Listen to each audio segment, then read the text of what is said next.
अब खबर शामिल करते हैं मंडी बहाउद्दीन दिन दहाड़े डकैती की 2 वारदातें। बिलमुकाबल मुसर्रत पेट्रोल पंप फालिया रोड पर 2 मुसल्लह अफराद असलहे की नोक पर हाफिज बैकर से 25,000 रुपए नकदी और कीमती सामान लेकर फरार। मजीद जानते हैं 94 न्यूज की इस रिपोर्ट में। इस वक्त हम मंडी बहाउद्दीन मुसर्रत पंप के बिल्कुल सामने हाफिज बैकर्स के बाहर खड़े हुए हैं। यहाँ पर फालिया रोड पर आज डकैती की 2 वारदातें हुई हैं। अभी हम आपको बेकरी के अंदर लेके जाते हैं, यहाँ पर जो डकैती की वारदात हुई है और इनसे पूछते हैं कि किस तरह जो है वो डकैती हुई है। मंडी बहाउद्दीन में बढ़ती हुई डकैती की वारदात और खुसूसन जो है वो बेकरीज को जो है वो डकैती के हवाले से निशाना बनाया जा रहा है। जी अस्सलाम वालेकुम। वालेकुम सलाम जी। सर मुझे बताइए किस तरह जो है वो चोर बेकरी में आए हैं और क्या क्या उन्होंने यहाँ से चीज़ें चोरी की हैं।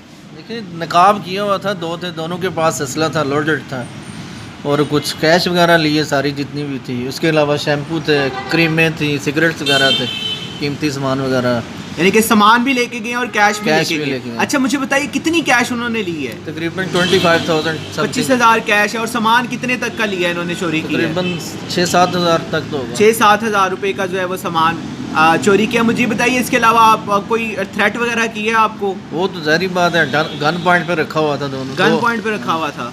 जी जी बिल्कुल नाजरीन ने अभी हमने इनसे बात की और बात करके पता चला है कि इस बेकरी के अंदर आज जो तकरीबन 3 बजे के 2:30 से 3 बजे के दरमियान वारदात हुई है। 25,000 रुपया नकद और कीमती सामान जिनमें शैम्पू, क्रीम्स और सिगरेट्स वगैरह और दीगर एशिया जो है वो शामिल थे।